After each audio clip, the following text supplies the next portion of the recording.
Join us, you are listening to Town Talk here on Dundalk FM 100. It's Karl's Kitchen Flavours. It's Friday and Karl is dishing up a treat for us this morning because he's just after doing the beautiful warm goat's cheese salad. And now, Karl, tell us. Yeah, so we're moving on now. We're doing the Oriental duck spring roll with a hoisin sauce and a red onion marmalade. So at the moment I have the spring rolls on the go, so they're cooking away. And basically, deep fat frying them, aren't you? Yeah. You can shallow fry them, but like deep fat frying would be better.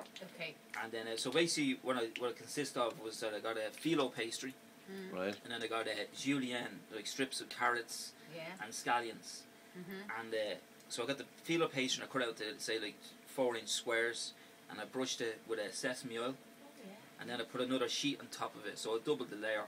Basically, it's another sheet of phyllo pastry on top of it. So basically, just to strengthen it. Just lower that heat down a little touch, just to straighten the pastry, and then I put the strips of carrots and spring onions on the phyllo pastry. Then I had cooked the duck, and I used the breast, or you can use the leg. I find that the leg is more flavour. Okay. All right. And would it be tougher? No, if you slow cook it, do you know what I mean? Slow cook it, it should be more tender, more flavour in it, like, you know.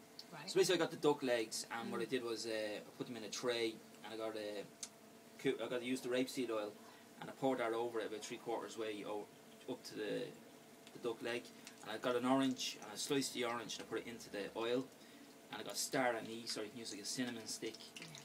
And basically what you're doing is you're just infusing the oil with these flavours, with the orange and the Oriental spices, and then I just slow cooked them in the oven, say about 160 degrees.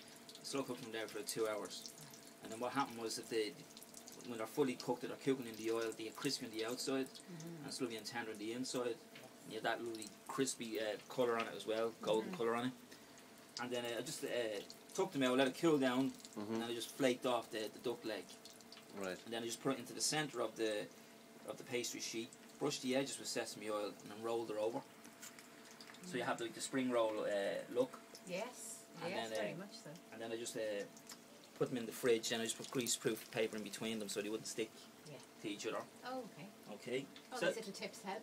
Yeah, like, and obviously you can put like a little dash of hoisin sauce if you want in there. Like, you can buy that and they're in the bottle, so you know the hoisin. Just put a little taste of that in the middle of the spring roll, just to give a bit of moisture. And then I made the red onion marmalade, and basically I just sliced up about 6 red onions. I got 1 tablespoon of sultanas, and then got a pan on the go. Put a knob of butter in. I cooked the red onions real slow. I did, say I cooked them for about 10-15 minutes. And then I added in sugar, and then I added in a dash of vinegar, white wine vinegar. So you're caramelising it. You know what I mean? And then I added in the sultanas, and I added in a mixed spice.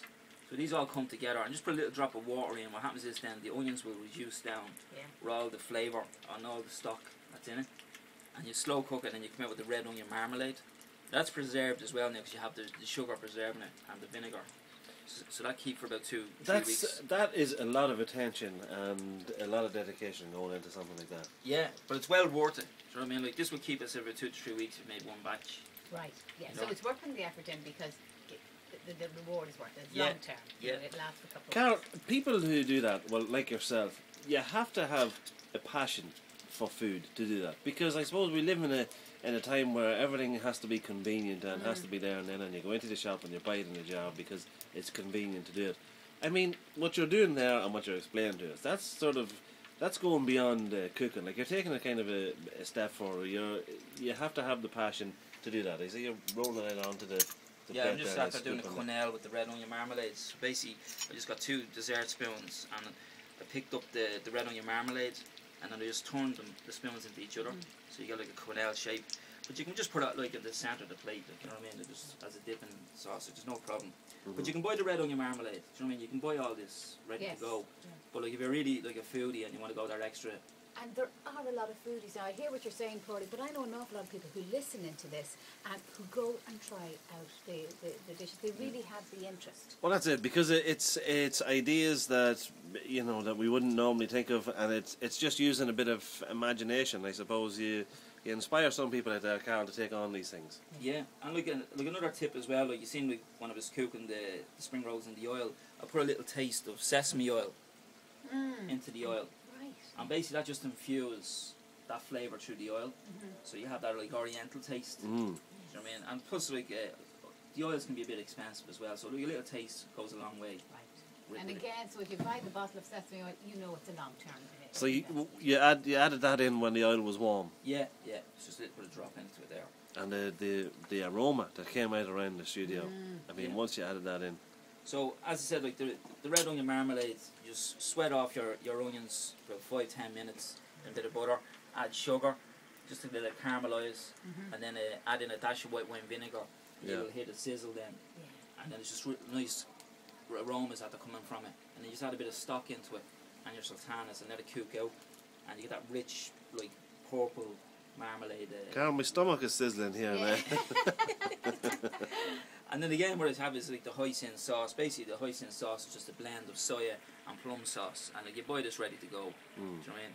So the spring rolls there are cooking away, and like I said, you can just seal them as well, like if you want in the deep fat fryer, and then finish them in the oven to bake them. Right. Or if you want to just drizzle a bit of oil on them, you can bake them, as opposed to just deep frying. Deep frying them, yeah. But personally, I think I think they're better when they're deep fried like this. Yeah, and they look lovely. They've got that golden look. Yeah. So when the And I spring suppose it's the taste most people are very familiar with when you think of a spring roll. Yeah. That deep fried. and when you cook the spring rolls in the fryer, and when they come up to the top, when they float, that's when you know they're ready. That's Alright. a good tip. Thank you. So just take that out there. You just put them So into they're a bowl lovely. with And these are a bit like paper finger chips length sauce. size. These ones are. Yeah. Do you know what I mean? Yeah, must have big fingers. It would be the first. So we get that on the go there. So just let them drain off there now on a bit of paper. Yeah. And like, we'll just give a little twist of cracked pepper. Because the oil is moist there, so the cracked pepper will stick to it. Right. You know. Cooking live on air here on Dundalk FM 100 with Karl's Kitchen Flavours. There's nothing better, Karl. Yeah, so we're just going to dress the plate here. So basically I put the red onion marmalade in the centre of the plate. Okay. And I'm just going to finish it then with a bit of hoisin sauce. Just put it around it. And again, things like hoisin sauce, they're easily sourced, are they, Karl? Yeah. Yeah, it's, you can get these in your local Tesco's. Like that. So you can have a swirl. A swirl there, yeah. Just a bit of flair there. Swirl yeah. around the plate. And you just put the little spring roll like that. Spring roll you're putting in the centre of the plate on top of the red onion marmalade. Okay, folks, this is I'm just putting a little taste of sesame oil on the plate as well. I'm videoing this with one hand, and I'm trying to take a picture of it with the other hand. Watch your hands there, Karl. They get a shot of that. So And again, now you're using the herb again. yeah, that, I'm just garnishing with the cinnamon micro herb. herbs. And when you're garnishing, just from a chef's point of view, you always it's always uneven numbers Oh, when you garnish. that's good to know. That's another little tip. You know, so it gives that a better balance on the plate. So there we go, and that's our That looks delicious. Oriental duck Fabulous. spring roll with red onion marmalade and hoisin sauce. Now, I can't wait to try it because your last dish just went down a total treat here. So I'm really looking forward to this. Yeah. If our listeners, and we were tempting them at home, if they want to access all the details Just about go this. to the Karl's Kitchen Flavours Facebook, and we will have the recipe up on that with the link to the blog with all the other recipes that we do on the show, so they can try it out there.